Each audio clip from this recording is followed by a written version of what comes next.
Thank you for letting us be the bonus seminar. Like David said, my name is Valerie Lundy-Wagner. I'm an Associate Research Director at Jobs for the Future, also known as JFF. We're super excited to be here. I'm sort of on the JFF side, helping corral the team with Milbury and Barry, who's also here to present with me. We can't hear you back there. Oh. I don't know if the microphone's not on. Thanks, Lisa. Oh. Oh, okay.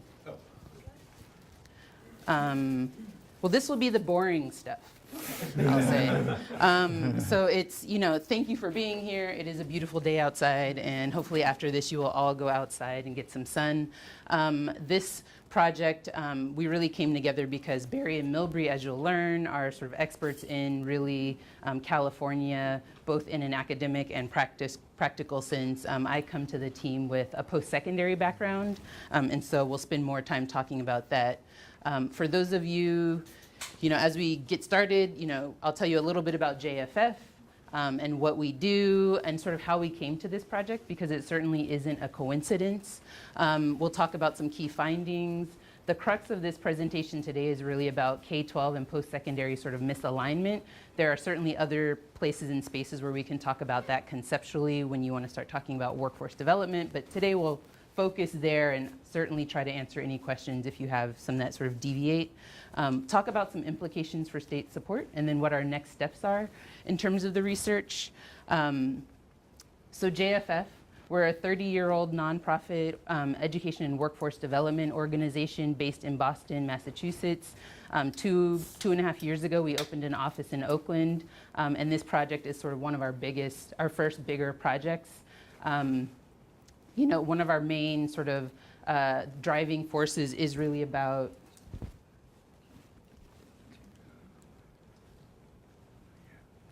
supporting, does that help?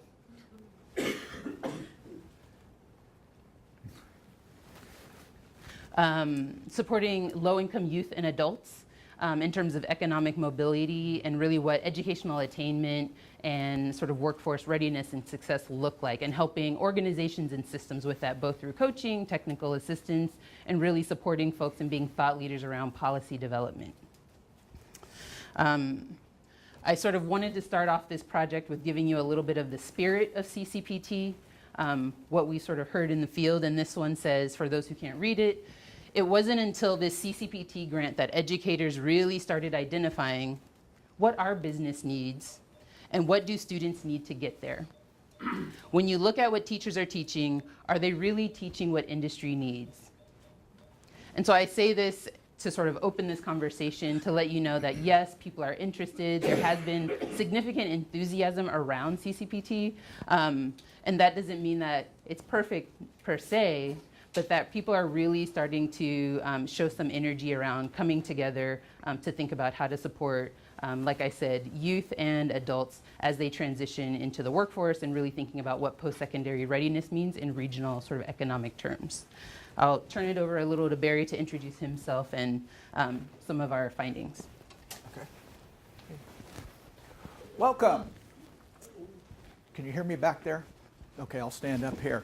My name is Barry Groves, and I worked on this project. I'm going to talk to you a little bit about myself and why I got involved in this project and why I'm here today talking to you about this ongoing project. We're going to talk a little bit about K-12 first. That's sort of my area of expertise. Valerie is then going to talk about post-secondary and the employer side. At the very end, we're going to take questions at the very end. But if you have questions and something burning as you go on, I'm very familiar with taking questions as we go. So we'll do that. Know that this report is online on the JFF website. It's 74 pages. Even my mother didn't read all 74 pages. But you might want to thumb through it to see the kinds of things that might interest you to look at. There's a very nice executive summary that I think is about 3 pages that you might want to look at to get the information. Most of what we're going to share with you today is a summary of that finding, those 74 pages and that executive summary. This project is a longer-term project than just the 2 years that we've spent. We're going to be doing additional work this spring, the fall, and into the winter, where we do the next phase. This first phase is looking at the first 2 years of what is a 5-year project. Oh, before I start, how many people in here are familiar with CCPT? Oh, good, I don't have to explain it. How many people are very familiar with vocational education?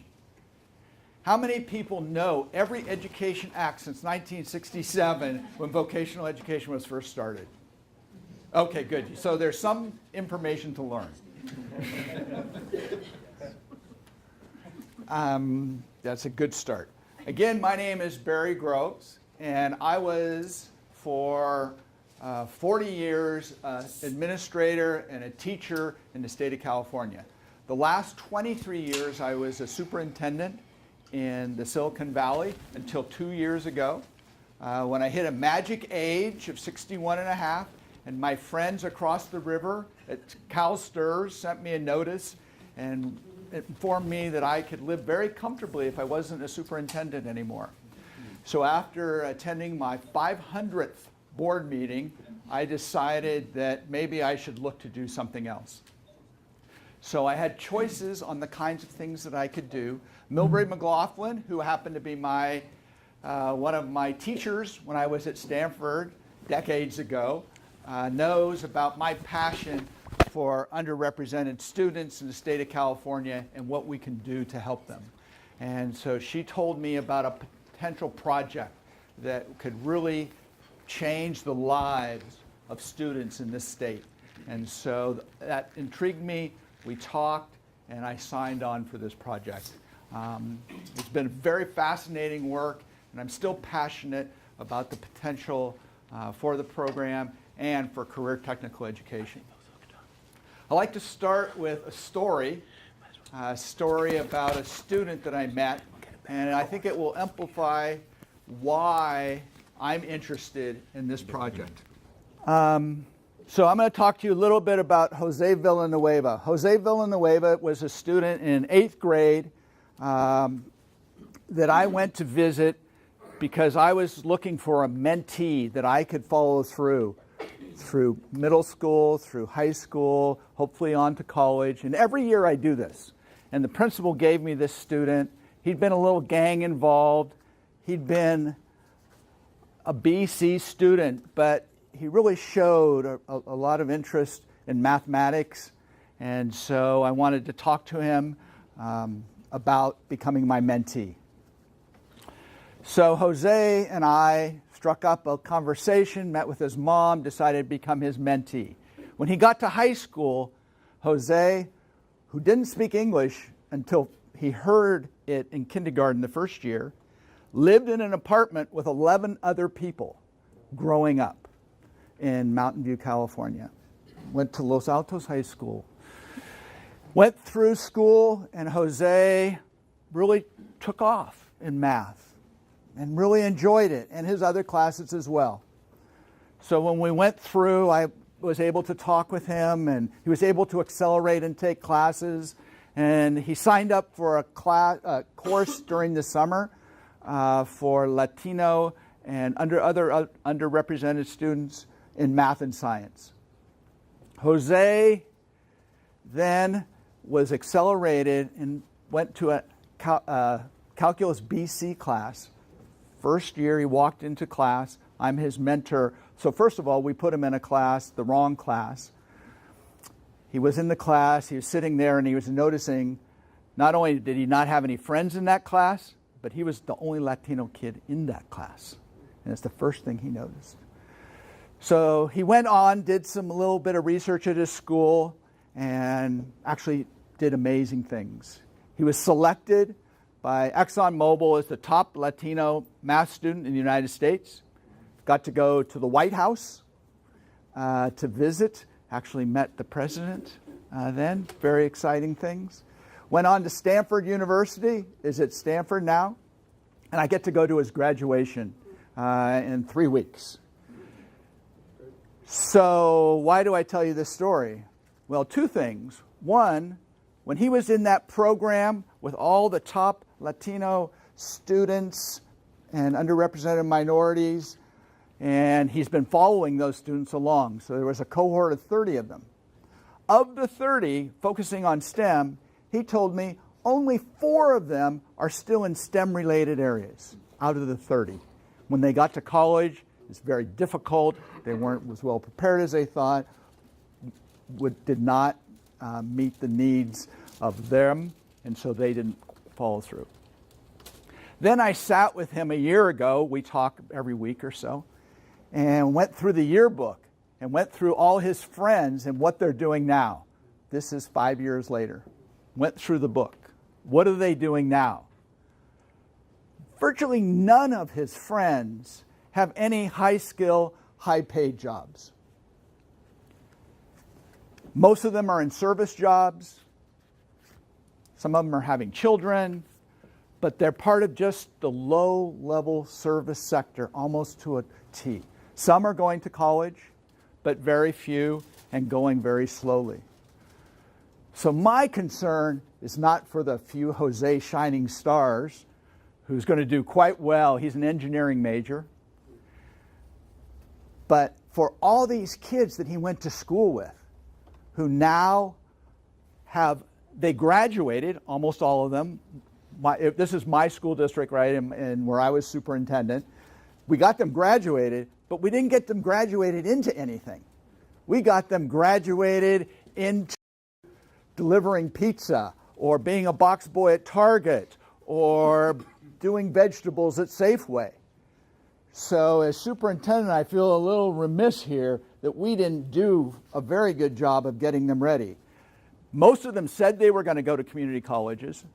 Most of them drove by a community college at least once to see the community college. Some of them actually signed up for a class or two. Those that did sign ended up in remedial math classes or remedial English classes, not even getting the proper coursework that they needed to graduate. So I got involved in this project for those kids who graduated from high school, for those kids who really needed a high-wage, high-skill job and future that they could raise families on, and that we aren't preparing them for. The other reason that I got involved is because of where career technical education is right now in California. So again, I've been involved as superintendent for a long time, principal is a long time, looking at vocational education and career technical education. Right now is just an absolute crucial time, I believe, for career technical education because of the funding model in the state of California. ROP, ROCs used to be a categorical program. Those programs had to be spent on those programs for kids. So every school virtually had an ROC, ROP type program, had required built-in workforce investment boards, workforce agreements as they went through. Then the Great Recession hit. All of a sudden, these dollars that had to be spent on vocational education became Tier 3 categories. Those of you, I see some nodding heads. And many times like adult ed and a variety of other courses. And those dollars were then swept in to help districts stay afloat.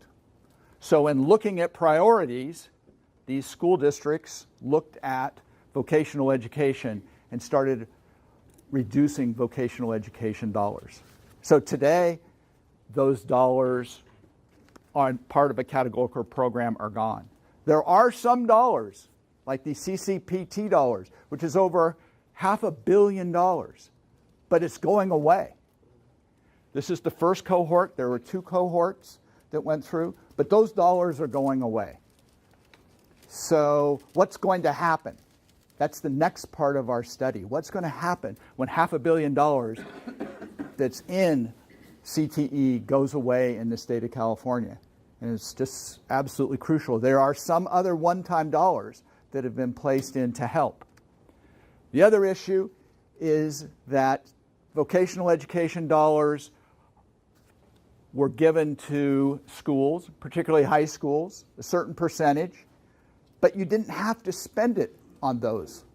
So many districts, particularly those who are in financial difficult times, those who have pension obligations, benefit increases, are sweeping those dollars and not spending them for that.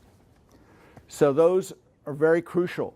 Also with the LCAP and looking at that way of accounting, it's still to be determined how CTE is going to be measured. How is career readiness going to be measured? And we don't have that yet. So that is something that obviously we need. So for me, all those kids that are with Jose, a time right now where we need to do something, or we could lose what we have, what we've started now, what can we do to ensure that that happens? So with that, I'm going to share, again, just briefly, some of our findings and some of the goals. Some of the goals for CCPT, which is California Career Partnership Trust, is regional collaborative relationships. To my knowledge, these regional collaboratives are the first time I can remember something this wide happening in the state of California. There have been ROPs, which have been smaller, county-wide initiatives, but we really haven't seen where regional networks, regional consortia come together, whether it's folks in Sacramento, folks in Tulare Kings, Alameda and Contra Costa counties, two very large, very densely populated counties coming together. So regional is a unique way to look at things, not unique for the rest of the world, but certainly unique for us in California. Develop and integrate standards-based academies within a career-relevant curriculum following industry-themed pathways. Again, this isn't that different than what we tried in ROPs and ROCs, but how could you do it regionally, not just in one career strand and one other career strand, and trying to coordinate that. Another thing as, again, a longtime educator, trying to coordinate K-12 and post-secondary in any kind of meaningful pathway, and doing it regionally. Very difficult task, but certainly totally worthy is of a goal that we need to continue to strive for. So when our high school students go off, like Jose's friends, they know, hey, I can go to this community college and continue in manufacturing. I can do this other one and go into health sciences. I can go to automotive technology. And there's a strand where they can take off exactly, and we know where they're going, and it's seamless. So for me, that's just a real key to get that certification, because a high school diploma anymore will get you a service job. A high school diploma is not going to get you those high-skill, high-tech, high-wage kinds of jobs. We really need to connect with the post-secondary schools and to leverage and build on existing structures. One of the things that we did find is that those schools and those consortia and regions that already had established programs were the ones who've been able to learn the most and get the most out of the CCPT. School districts like, I see Elk Grove here, who had very strong academy programs and other vocational programs. So for them, they were able to build on that already strong structure. Those consortia who didn't have things built in had a more difficult time. In fact, they had spent the first year many times just trying to get staff together because they had to hire new staff for the program. They had to hire new teachers. They had to get new programs, and those take time to do. So the pre-existing conditions really made a difference for those metrics of success. One of the things we hope to do, we do here, and also is to provide the state leaders with data to inform technical assistance. We're going to talk about data also in the problems of having data. I see Chris here from the CDE, and we were chatting a little bit before. I won't point out who you are really. And how difficult it is, even for K-12s to talk to one another, or post-secondary to talk to one another, or much less post-secondary to talk to K-12, and how difficult it is to get that data. And we need to get that data because we need to be able to tell our story to the policymakers on how important and how successful these programs are, and how all Jose's friends really need these kinds of programs. So we really need to look at the data. You'll notice in our report sort of a lack of formal metrics and data. It's not because we didn't try to be able to put it through. It's just it was very, very difficult to bring these different evaluations that we read, every one, to bring them together. Guiding questions. How did Cohort 1 structure themselves? There are different ways. One way, county offices of education took the lead. Sometimes it was multiple counties, sometimes it was just one county.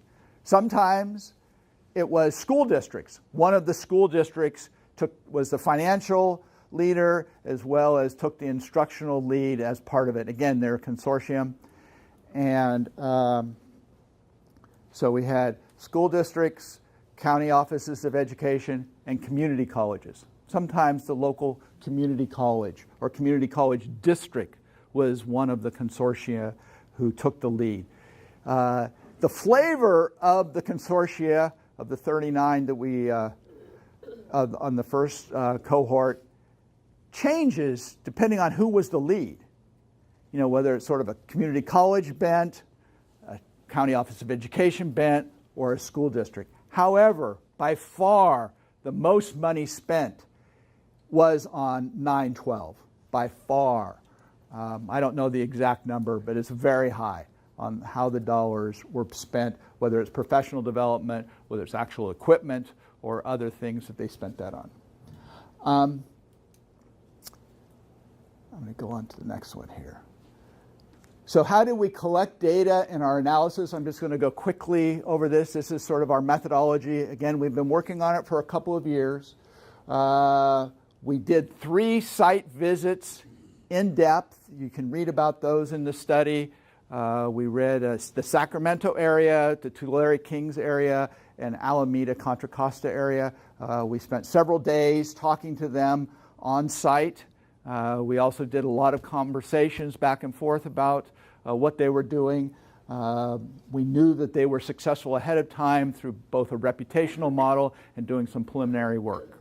We also talked to virtually every $15 million and every $6 million recipient to find out what they were doing, talking to various members over the phone, making transcripts of all of those discussions, as well as going to convenings, meetings across the state, and reading through all of the documentation that these schools had submitted to the Department of Education. Let me say one thing. Just to be clear, this phase 1 of this research, this first part, preliminary interviews and document review, we did talk to all of the first cohort 1 consortia. For this second part, and what the report and the executive summary are based off, primarily are from the deep dives that we did in Elk Grove, Tulare Kings, and Peralta Community College District. And it's important to point out those are 3 $15 million sort of recipients. And so we chose them because I think, as Barry alluded, they had already had sort of a history of partnership. So you should keep that in mind as we're going through the findings, because these might look considerably different from, you know, a small consortia that only got $600,000. So one of the things I'd like to do is talk to you, basically because it's really interesting to me, I hope it's somewhat interesting to you, is what are the factors that really made a difference in able to implement these programs, particularly at a micro level? Valerie will talk a little bit more at a macro level, but at a micro level, what are those kinds of things that were impediments, and what are the things that people did where they really flourished? So I'd like to talk a little bit about, especially at the K-12 level, which is more the 9-12 level, is staffing. Staffing, just like in any educational program, is absolute key. If you have a good teacher, if you have a good administrator, chances are that your program will probably thrive. One of the problems, however, with that is there are no programs that I know of that prepare CTE administrators in the state of California.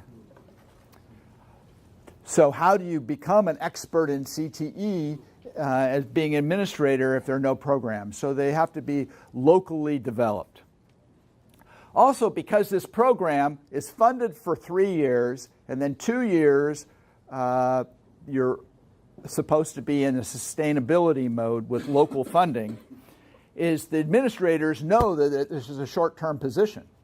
So to get somebody in the position, know that it might be short-term because it may not be sustainable. So that was an issue that came up as well. And the next one that was absolute key, this will surprise nobody, is that relationships are key. If you had a relationship between a K-12 person and a post-secondary person, or a post-secondary and somebody in the workforce or the Workforce Investment Board, those relationships that had been developed are key, and continuing those relationships also is absolutely key. And when you find people who are leaving those positions, and the turnover of administrators can have a very negative effect on how successful the consortium is being when you have the constant churn of administrators going through. Teachers are even more important for these electives because these classes are optional for kids. They only sign up for it with their families if they want to take this course. So it's a key to have quality teachers. It's very difficult to find somebody who not only has the background of years of experience in business, who also has the pedagogical knowledge on how to teach students and the desire to do both of those things.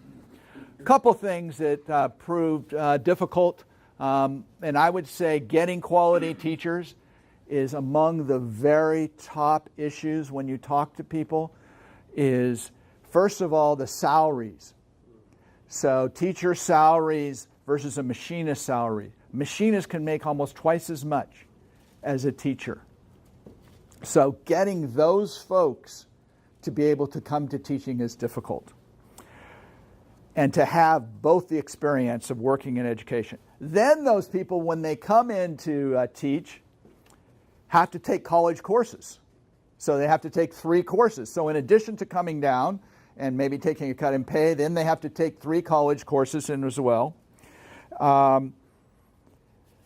Also an issue is a barrier is they go from one retirement system, Social Security, to teachers' retirement system. So they're not leveraging either one. So it's a knock on their ability to retire well. Geographic problems. We heard about folks who are in rural areas who cannot find folks. We find people in high-cost areas who cannot find folks at that cost. I can't tell you how many, I would say, a large number of jobs go unfilled in the state because of the issues around credentialing and getting teachers. Whether it's an animation teacher, someone told me I've had an animation class open for 2 years. I've been unable to find it. Somebody who had a fire science program had to drop the program because they were unable to find a teacher. I have a consortium that is all hot and ready and has industry partners and has curriculum and has money ready to go for a manufacturing program. They have been unable to find teachers. It's also difficult when you have a core teacher who's gone through the teacher credentialing program, gone through the 5th year, and then wants to teach a career technical education program because they have to go back and get another teaching credential for teaching CTE. I believe that there are only 3 or 4 programs, there are probably somebody in this room that knows this, that offer CTE credentials anymore in the state. They used to be all over the state. All the teaching credential programs also had an opportunity to do what then was called vocational education programs. But those programs are basically gone. So it's very difficult to get people to go in and teach the courses. There are some things that have been able to sort of work around on these. One is school districts are finding externships. So they get their teachers, they get them a job in industry during the summer or during the year to be able to get the hours necessary to be CTE. And usually the businesses are willing to pay those.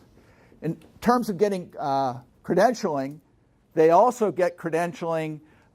Some county offices are now becoming creative and creating their own credentialing programs for CTE because it's so hard to actually get that. In fact, there's one district, Vallejo, that has their own credentialing program just for CTE teachers because they couldn't get them credentialed. So the whole idea of staffing and administrators is one of the areas, sort of in a micro area, that I'd say is major, and as we heard, one of the major difficulties in going forward. Another thing some of the folks have been able to do is provide extra stipends for these folks because of extra time that they spend. CTE teachers, my experience has been, have to spend more time in their jobs than a traditional, and I was an English teacher, and I graded lots of papers. Because of all the extra work, all the extra materials, all the industry requirements, all the touch points that you need with the regular education teachers, your other CTE teachers, with the post-secondary, what this requires of them. So finding ways to find them extra stipends or extra help was very helpful. Also, some school districts, again, Elk Grove's here, they get coaches. So industry people who have expertise in those career strands, so they can come in and help them with content, help them teach that subject area, and to be able to have that as a support for those new and aspiring CTE teachers made a big difference. There's also a variety of procedural challenges that schools have who want to do career pathways. I've had administrators tell me I could not have done career pathways unless we had a 7-period day versus a 6-period day. 6-period days make it very problematic, and the traditional high school schedule is still 6 periods, 50 minutes a period.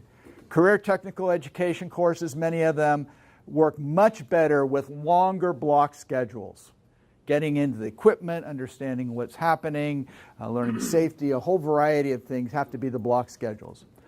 Also, when you're only offered 6 courses, it's not enough courses in the day to meet your 220 units at the end and also be A through G ready for college.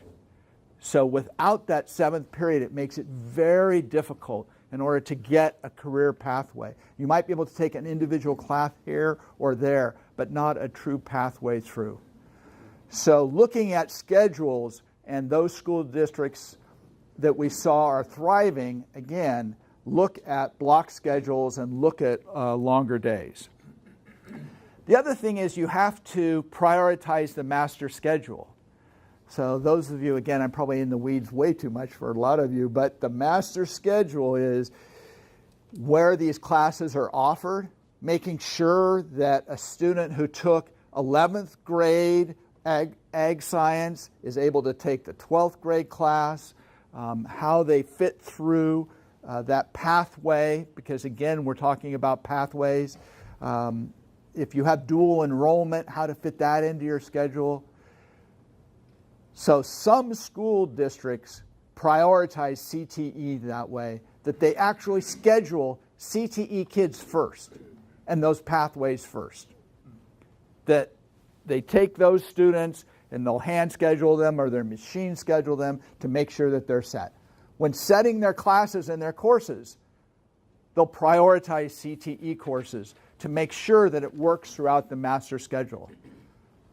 We have terrible stories of people who've put together a schedule that didn't work just because of the master schedule. CSAN has an entire course on master scheduling. It's so important.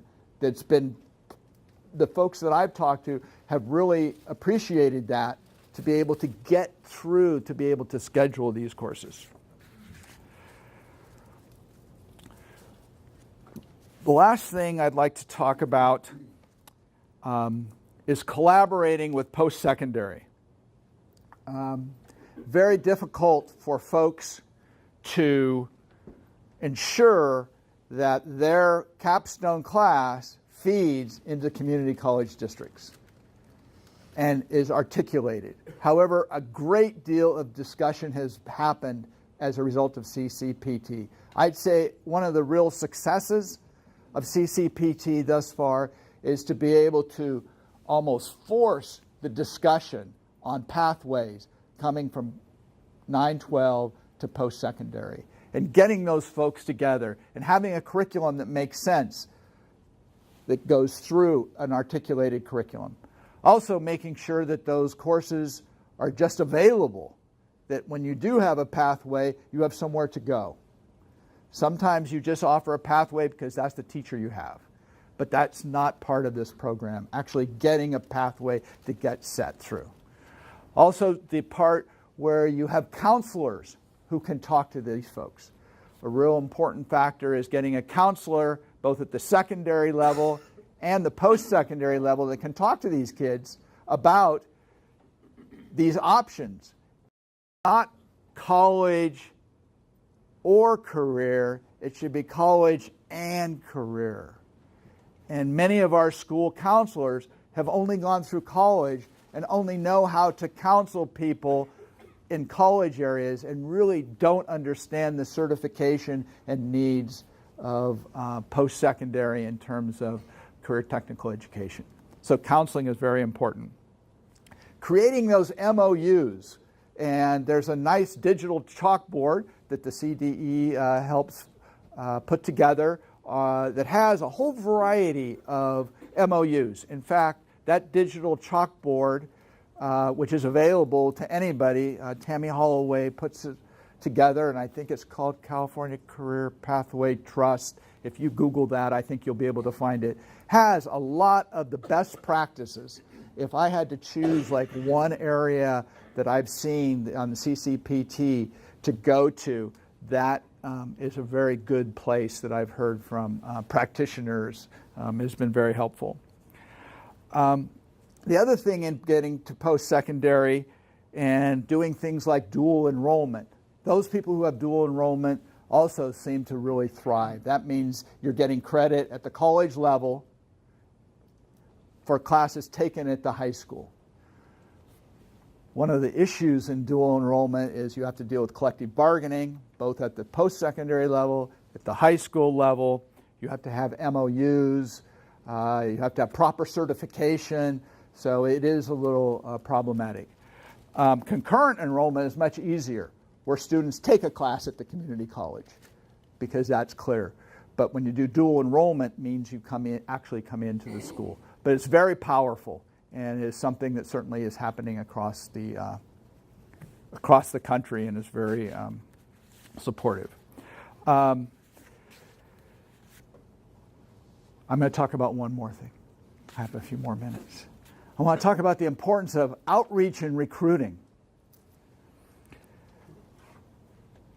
Most high schools have to do outreach and recruiting to get kids into their program. There's only a few, what we call wall-to-wall, where students have to choose CTE courses. So there are very few of those. So these are optional programs.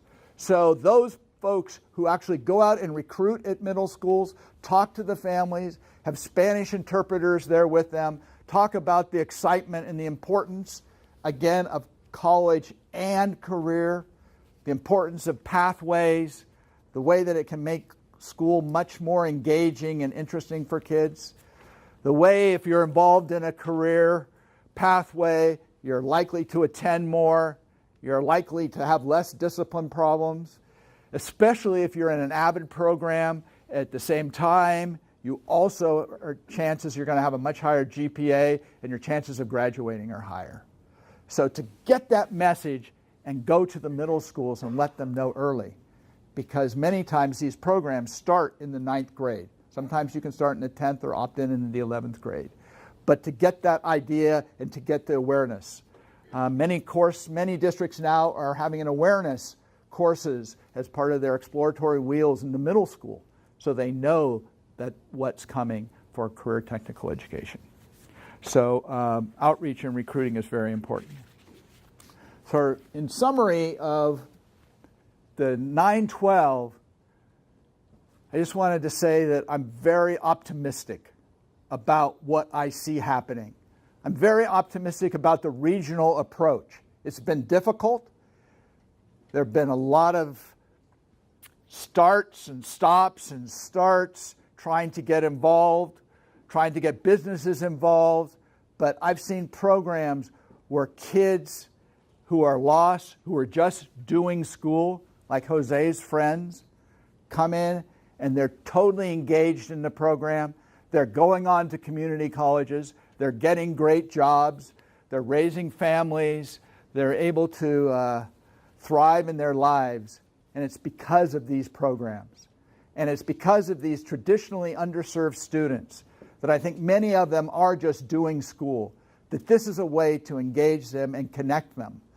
So what I've seen, as many programs as there are consortia, but I remain optimistic, even though there are some things that certainly can be done in the area of credentialing, in the area you'll hear about of post-secondary, the area of collective bargaining, the area of school districts and boards prioritizing this when they create their budgets, and that they take that LCAP money and put it in career technical education. So I think this is a very important time that we have right now. We're sort of at the precipice of an influx of money, and we just have to ensure that we go forward and continue with these programs. Valerie. So as Barry said, he sort of, certainly exposes his experience as a superintendent practitioner. I am all researcher, so definitely came and was observing and trying to learn actually some of this stuff, since I am really from the post-secondary side. And also, like he said, I'll probably spend more time talking about some of the bigger, broader issues. Certainly, again, still welcome your questions since we have about a half hour left. So first, let me say, what we were doing with this first phase was thinking about these 3 sort of implementation tasks, thinking about how people are changing mindsets, sort of looking at communication across these stakeholders, and what building sustainable regional networks meant. One of the biggest things that you'll notice if you read our report, so Barry really talked a lot about the K-12 sort of perspective. The report is broken into 4 sections. So one is about regional consortia. So this new sort of idea of having a regional consortia, specifically that's being driven by local economic need in high sort of wage, high demand areas, is something that was really sort of driving this initiative. Understanding what this sort of new iteration of regional. So I will say, I put the regional in quotes because for those of you who are familiar, there are other regional consortia out there in the K-12 and sort of post-secondary space. And so we want to acknowledge that this isn't the first regional, but it is a different type of regional consortia. As Barry mentioned, these lead agencies really did matter. I think what I learned, particularly not being familiar with the K-12 space, was that the county offices of eds do have sort of a regional purview. That said, that didn't necessarily mean it was the same region that was comprised of the consortia. And so really thinking about all the different types of regional we have is really something that's important to think about and really can affect implementation. I would say the same thing, it was true for sort of community college districts that were involved. Not necessarily were districts involved in consortia wholly. There might be consortia where 4 different community colleges were involved and 2 or 3 different community college districts were represented. And so that poses some sort of administrative and even sort of boundary sort of issues. here's some other things, but I think one thing that we really sort of want to make sure people understand is when we're talking about these regional consortia, and that, you know, one of the big pluses of CCPT that CDE really provided for the field was this flexibility to operationalize things sort of as made sense, was that you sort of need technical assistance, not just for pathway level work, right? Developing pathways, having teachers, understanding MOUs, people who are liaisons between K-12 and post-secondary, but you also need, we saw a need for technical assistance at sort of the system level. What does it mean to be a region? How do we function as a region? What does it look like on a day-to-day? What should our goals be for regional work? Barry went over sort of the K-12, so I'll skip over that. You know, industry and workforce are obviously a big part of this if we're being driven by local economic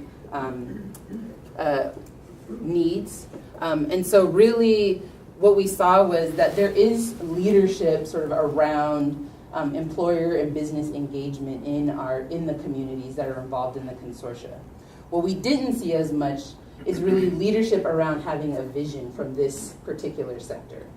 I think one thing to point out is that oftentimes what we heard is sort of, you know, people from business and workforce often hear from education, both K-12 and the community colleges, in a way that's sort of like, we want to help the kids. This sort of charitable approach to thinking about workforce development, which I think for business, they're sort of like, we just want to hire people who can do these jobs, right? We want to get people off the streets who are completely capable for doing this work, right? We want people going into these fields that we know are high wage, high demand, relevant to this local economy, and that we have community college programs for in this area, right? And so charity is not necessarily where they're coming from. I think all of them have altruistic sort of approaches and programs, but I think when we're talking about scale, that we really want to look at, you know, what does this mean for business sort of as a system? The regional aspirations, I mean, what's interesting is some of the folks I spoke to around industry and workforce development were like, well, we don't need to do this regionally. I know this big employer will serve these 3 high schools because they already have an agreement or a relationship. And so really understanding that a lot of these relationships are based on sort of one person in business development or workforce development and one person at an organization or a school, and not sort of this idea that we're talking about scale here. We're talking about serving an entire region, not just the top 10%, right? I think one thing people really pointed to is, how do you deal with business and workforce development when we're not talking about only the A+ students? There's sufficient research both on dual enrollment and other sorts of interventions that middle and lower achieving students do quite well once they are exposed to opportunities. But oftentimes sort of the history of the way we interact with these is really to focus on the top student. And that's been a challenge, I think, for industry and workforce development to sort of wrap their heads around. And really, you know, what this all sort of speaks to is this idea that there are a few models for how this should work, both around the country and in California. The folks I spoke to, Postsecondary Partners, probably about 35 folks between our 3 deep dive sites. Really this work, the people I talked to were deans, both in CTE and non at community colleges, faculty, deputy sector navigators. For those of you not familiar, those are sort of the folks that Chancellor's Office is tasked with being in charge of an industry sector for a particular region, one of their priority industry sectors for a particular region. So an advanced manufacturing deputy sector navigator will work with folks in education and in local businesses to try to sort of connect them. So I talked to a couple of deputy sector navigators, certainly talked to faculty, chancellors, where that was relevant in terms of community college districts and some of their staff. And what we saw, I think, like Barry alluded, certainly we saw some new partnerships between K-12 and post-second and the community colleges. Let me first say, I'm not talking about the CSU or the UC, and primarily because when we spoke with CCPT directors, we asked them who were the sort of major players in their work to date. And this is, again, almost we started this phase of the work. And at the time, the CSU and the UC were not really prominent. And so most of what we're talking about is about community colleges. That said, we know that most like a number of high schools and many community colleges have relationships. Often these are sort of the one-to-one relationships. What CCPT did was help fund liaisons between the two to really talk about this sort of idea of regional collaboration. Some of the types of partnerships that I think are really sort of notable, the partnerships where teachers and faculty in one sort of industry sector were sitting together to say, hey, what does the curriculum look like right now, and how should it look like in order to help students get into entry-level jobs in these high-wage, high-demand fields in our local area. What's also great about this, and I think Barry alluded to it as well, is CCPT gave community colleges a space to really think about what regional articulation could be. Now, at this point, I don't think anyone has necessarily solved that, but it did provide space for community colleges that are typically sort of in competition for enrollment to think about, hey, you know what, we have a ton of students combined, we have a ton of students that we're serving. It'd be great to offer some dual enrollment, but we all know that when you have things like articulation, it only sort of transfers with that historically to the one community college, wherever you took the class. Is there a way for a student A to go to college B while they're in high school, get that college credit, and if they happen to go to college C, still get the credit? And so people are thinking about this. And I think that's another really fantastic part of what CCPT has been sort of providing. These last three bullets I really sort of associate with incentives and capacity in the community colleges, right? So not just that there were barriers, because I think, like we said, we picked the 3 consortia that were large, that had a history of already working together, and yet they still sort of had barriers that they weren't necessarily able to overcome very easily, despite the flexibility that CDE provided with this. I'm going to use my notes just so I make sure I sort of hit the nail on the head in a couple places. So what we did see, Barry mentioned the Great Recession. So in a number of community colleges, they mentioned being understaffed. So despite having some more flush times more recently, people really admitted that their colleges hadn't sort of staffed all the way back up to what their sort of pre-2008 levels were. And that was really an issue. Part of what exacerbated that was sort of this reality that there are a number of overlapping initiatives. So for me, when I think regional and when I think CTE, now that I know what I know, I think CTIG, I think CCPT, I think the regional CTE consortia, I think adult education consortia. And these are all things that are swimming around, especially for post-secondary at the community colleges, and in many cases are really touching the high schools also. And so really, if you're understaffed and you have people who are sort of engaged in a lot of similar work, but certainly in this world where we do need to acknowledge that we do a lot of compliance, people often are sort of are not empowered to be innovative with how they are spending funds, allocating resources, and really thinking again about the broader sort of what scale looks like as opposed to my niche program or initiative. The way community colleges, I think, are set up can often lead to some unclear sort of just lack of clarity around who's responsible for what, who's responsible for making some of the decisions that would move some of these barriers out of the way, the accountability, right? So who's responsible not just for making the decisions, but who's gonna sort of help guide the vision so that we know that we're moving in the right direction.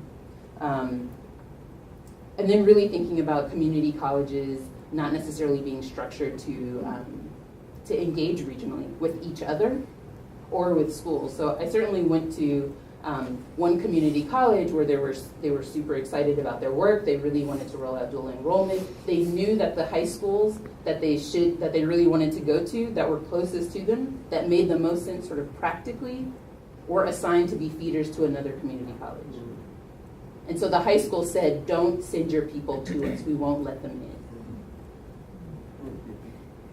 I mean, this is like a very real issue, and no one's fault per se, but I don't also think it's very clear who will fix that. whether it's at the local level or the system level.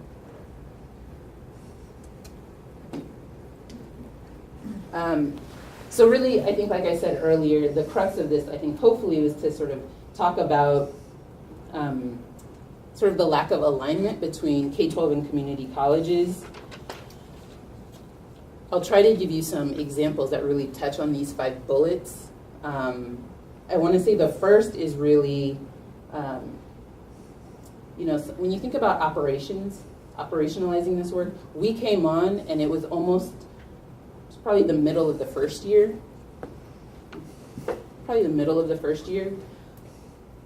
A large majority of some of these didn't hire their directors or key liaisons until 6 to 9 months, maybe more, after the sort of initiative had started. And I don't sort of mention this because this is necessarily unique to CCPT, but what it does mean is when you have a 5-year initiative where the first 3 years are funded, and we're basically giving away 1 year because we don't have anyone sort of at the helm, what does this mean for us really being able to understand barriers, figure out things, try something and decide we're going to pivot and do something else? It really can be problematic, and particularly in places where there were fragile relationships, right? Another thing is this issue of dealing with top students and middle or lower achieving students. So I think Barry mentioned sort of recruitment, and I'll mention it in sort of a different spin. When I went to high schools and I saw some of the fabulous equipment, teachers, enthusiasm for those programs that are really pushing students largely to 4-year colleges and universities.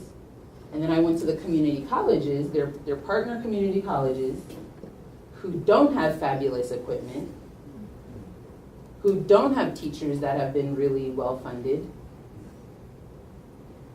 It begs the question, can we recruit students into the community college programs that workforce says they want when you have something bright and shiny over here and something dull and unpolished over here, right? And again, this is not sort of an issue that I think is only at the local level to be sort of discussed, but an issue nonetheless. If we want to have these pathways, we need to make sure that it seems like a good choice for students and their families. And right now, that isn't always the case. I mentioned pathways because, again, the definition of pathways sort of kind of varies, right? In the K-12 space, career pathway and CTE pathway do not necessarily mean the same thing. For the community colleges, we see that for the most part, those two are the same thing. And there are major implications in terms of funding. You can think about Perkins as a good example of that, right? The type of programs and people and students, faculty, that's like this pot over here, and then everything else for the academic folks, right?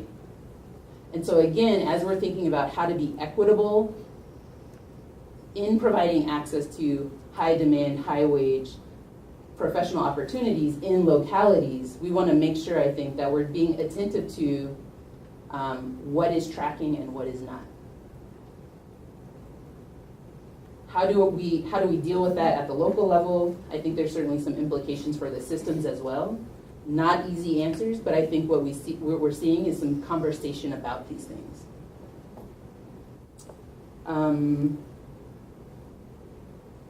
Let's see. Oh, Barry mentioned sort of this issue of one-time funding and what that means, right? So I have on here pathways development and implementation and maintenance. I think we see this in a lot of sort of different spaces. I will pick on, for whatever reason, the UCCI, so the A through G compliant CTE programs. I want to say there are like 65,000 courses. I'm not really sure how many are being maintained for local, regional workforce demand, right? And so how do we think about why that is and what we can do to make sure that, indeed, if we need all 64,000 of those courses or these options, that they're really sort of relevant to the different regions and locations. Barry mentioned sort of the challenges around dual and concurrent enrollment. I will also mention sort of the issue of AP, right? We already don't have enough teachers. Should they be getting AP certified or certified in like a CTE? This is a real issue that people are having to think about. I think overall there's a fundamental sort of issue around supply and demand that has really been hard for both sides, K-12 and post-secondary, to really think about. What do we want to put out as K-12? What directions do we want our students going in? How are we pushing them appropriately in ways that are equitable? On the post-secondary side, who do we want in our institutions? What does that mean? I think one thing that's like a very sort of interesting case is the idea that the community colleges have equity funding and that it can't be applied to CTE students. Or at least that's how some people are interpreting it. CTE students are not necessarily like that different from non-CTE students in many campuses in California. And so what does that mean if we're talking about equity but can't talk about what ends up being sometimes half or more of the student population on your campus? All that to say, I do think that there are some sort of big successes. You know, CCPT has provided this flexibility for local discretion that is very important. I think the folks in the Central Valley, the folks in rural areas are really appreciative of not having to sort of do the exact same thing as the folks sort of in the East Bay or up here near Elk Grove. This is really a fantastic opportunity for folks to think about innovation. Barry called it workarounds, which isn't necessarily the best word, but I think it is sort of an attentiveness to these different contexts, both geographically, topographically, but really for the institutions in terms of, you know, some community colleges are really about transfer or have historically been, and some are not. And so CCPT really got people sort of thinking about what are the different types of assets folks have in their regions. CCPT has really facilitated the development of these pathways. I think they've already shown sort of by having the CPAs and other sort of academy structures, there is a commitment to CTE and career pathways, and to not necessarily be the same, I think is a fine thing that's been really, I think, liberating for some folks at the K-12 level. It's also made people think, what do career pathways mean in post-secondary? I'm starting to hear conversations from folks at the CSU. What do pathways mean to them? It's obviously encouraged this sort of cross-sector connections and collaboration that, again, I won't say wasn't necessarily happening before, but in the context of regional, I think it's happening. And then, you know, one of the biggest things is really funding these coordinators or liaisons between sort of the K-12 and post-secondary, and having those people really start to understand other systems, being bilingual, if you will. That said, there are some opportunities. You know, I think people are looking for a framework, some sort of level of guidelines around how to implement this vision of regional cross-sector collaboration that's driven by local economic demand. There's certainly an opportunity to use some of the policy levers, again, from all the way down to sort of the district or community college up through the system. Those are things I think we're gonna try to look to find more specifics, dig deeper in as we continue with this work. And then there really is, I think, an opportunity to think about how are we able to focus on the work of meeting local economic demands for good high-wage jobs that are available for students we know just nationally. Most students will not go probably more than 100 miles away, right? So how do we keep that the focus and not does one college have more FTE, right? Or is one high school really getting all their students to go to the best school? But really the focus on sort of that sort of larger economic development support that education can really provide. So we started with a little bit of a quote. I'll end a little bit with a quote. And I think this one is really sort of sets the stage for where we are as this cohort 1 transitions from the end of year 3 into year 4, where they will sort of be on their own for making the work sustainable. And this is a CTE dean. He said, so we want systems change to create mechanisms for doing pathways work, but nobody really wants to do systems change if they don't have to. But if you're going to make me do it, I'll do it. But I need a salesman to come over and make me do it. Otherwise, I'm not going to do it. And really, I think that captures sort of the sentiment. People want to do this work.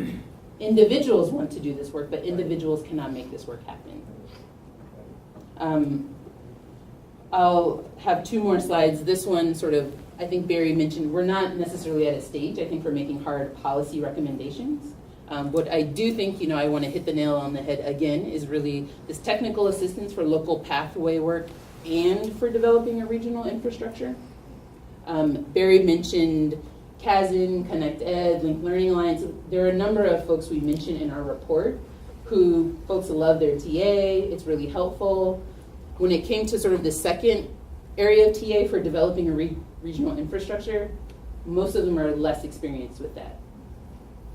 To be frank, most of their financial models don't function on regional. They function on one-to-one, going to each school district or each college. And so if we're being sort of thoughtful about what technical assistance looks like and how to make sure we're, being efficient, it might be worthwhile to revisit what that means. The second thing is to continue, we certainly are advocates of continuing the cross-agency collaboration. I don't know how many of you are familiar with the Joint Advisory Committee that met, I want to say last Friday. This is a space where CDE, the Chancellor's Office, the California Workforce Development Board, and others are really coming together, hearing from practitioners about the work that we're trying to do to make education really useful for people as individuals and citizens, and again, also for initiatives like this that are focused on workforce development and really upward mobility. In terms of our next steps, so we will hope to turn some of the topics that are in the report into topical briefs. I wrote one that came out last summer that was about instructional staff and the potential opportunity. I tried to provoke you all around, can we use dual enrollment as a way to think about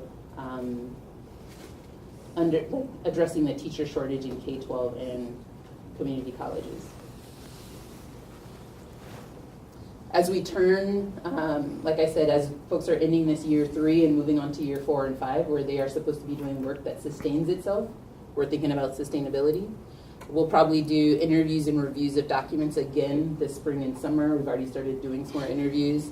And hopefully do some interviews next year, right? So when people are in the thick of doing it, quote unquote, on their own in that year 4, and as they turn to year 5, to really get a sense of where things are. And I think, again, as we move along, we'll have more information for you around sort of hard policy recommendations. But for right now, this is where we are. I appreciate you all being attentive and look forward to your questions. Yep. So in looking at this conversation, a lot of it's about budget priorities around regionalism and meeting workforce economic outcomes for regions. In your research, did you find any or hear anything about the tensions that exist? Because when you look at the secondary and post-secondary, we're providing a public good, right? Educated workforce. On the other side of the table is a for-profit competitive labor market. And to the extent that they'll collaborate may vary based on how competitive their marketplace is. And that varies based on large macroeconomic transitions and things like that. So when we're building these kind of, in a sense, I think of them like bridges, right? You know you're on this side, we know you're on that side, and we're trying to find each other in the middle of these pathways, right? When their dynamic is shifting, think of 2007 and 8 with that market crash and how that labor market shifted. Think about policy arena for the healthcare right now with the federal landscape. How did these, it's back to the sustainability focus, maybe we haven't gotten there yet, but how did these pathways weather that shock of labor market dynamics? Yeah, so I mean, I don't think we're there yet, but what I see is in regions that are building infrastructure, and I mean, infrastructure sounds really nice and flowery. People who are coming together to actually develop relationships between education and workforce seem to be most poised to talk about these hard conversations. So right now, we are able to do this. Right, because there seems to be a tension between institutionalization Mm-hmm.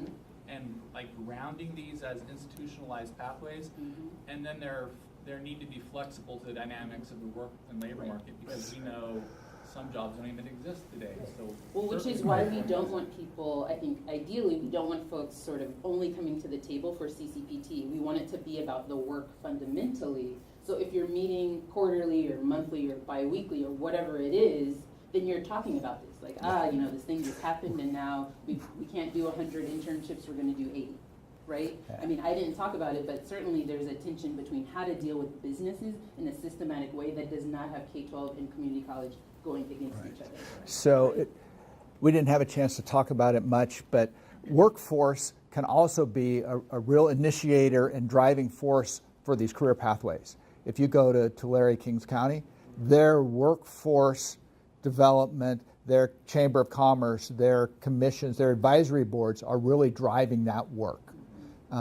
They need educated, high-skilled workforce. So in those places where that community has come together, the business community has come together, have been really powerful. Yeah. And I mean, I would say not every region will be like them, right? I can't imagine what that would look like in a coherent way in the East Bay or in the Silicon Valley area. I have no idea. But I think what we're, seeing is, again, for those that are starting to have that infrastructure building, starting to have some tables where they're talking about, like, getting down to brass tacks. What does this really mean? What is the supply and demand? How many students can we really get into this, right? I think it's helping them really think about how to negotiate what each sort of sector can give, what's realistic, so that it doesn't seem like when we have another recession, which, will inevitably happen, that everything is lost. We want to make sure, I think, we're thinking about how are people being intentional about developing those tables so that as things change, they can change with them. Yes? So I have a question on sustainability. Mhm. CTE, CCPT, all require money for our school districts. I'm a school board member from Irvine, California. I also sit on an ROP board, and I also sit on the Workforce Development Committee at the Irvine Chamber. So everything revolves around money, and CCPT goes away in 2 years. We have a CTE grant that's, for our regular CTE that's going away in, I think this is the last year of that CTE grant. Not a lot of one-time money coming in this May revise that we just had. Where do we see the sustainability coming from? And we have, originally thought we could partner a lot with a business world, Irvine, lots of middle and large companies not interested, smaller companies, yes. So where do we, who are K-12 educators, get the money to keep sustaining something like this? I know there's bills, right, in the Assembly Bill 445 or 455 right now, Right. that's in a holding pattern, but where is that money, do you see that money coming from? Right. As I talked about, we're at a real important place right now is where are those dollars coming when there's scarce resources. Now, there are school districts who've said, I don't care how scarce the resources get, these programs are staying. These are a priority for us. So there are school boards and superintendents and leaders who are saying, we're going to have to cut, but we're not cutting these programs. We will reduce them like the others, but we're not going to do it. I think Joe. It is about that, infrastructure, right? So I think right now people have developed a ton of pathways. I will be curious to see how many stay because people need to prioritize. What we're seeing right now and hearing is people saying, you know what, we might have started 4, maybe we really need 3.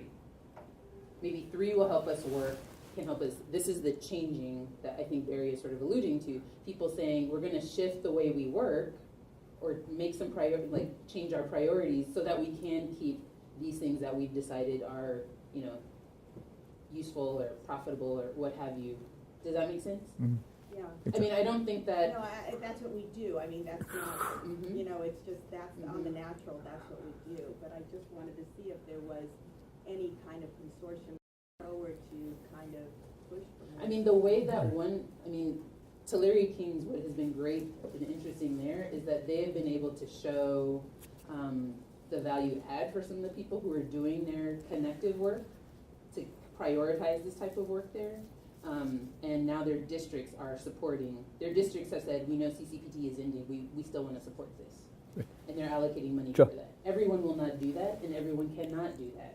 So I only mention that as an example, but I think it is an example of how people are changing the way they're working so that it isn't sort of waiting for money to come down And from the high. workforce system is funding the K-12. Sure. Mhm.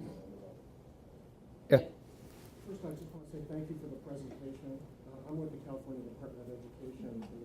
In my spare time, I'm Joe Radding. In my spare time, I manage the California Career Pathways Trust. And have for the last 3 years now, Almost 3.5 years, a little over 3 years. I just want to add to Barry's answer on the sustainability question that you had, because it is a very important topic, and I think there's been some elements of the sustainability of the California Career Pathways Trust funded pathways that I think has not been maybe made clear here, is that in structuring the competitive grant awards for the CCPT, we at the California Department of Education, on behalf of the State Superintendent of Public Instruction, followed what we believed was clear legislative intent, that not only did sustainability beyond the availability of the state funds have to be a critically important factor in the award of these competitive funds, but that we built into the scoring process a very significant amount of attention to the extent to which the grantees demonstrated through narrative, through 2 years of budgets beyond the availability of state funding, how those grantees, if they were awarded, how those applicants would sustain the career pathways activities through other funding sources other than the CCPT.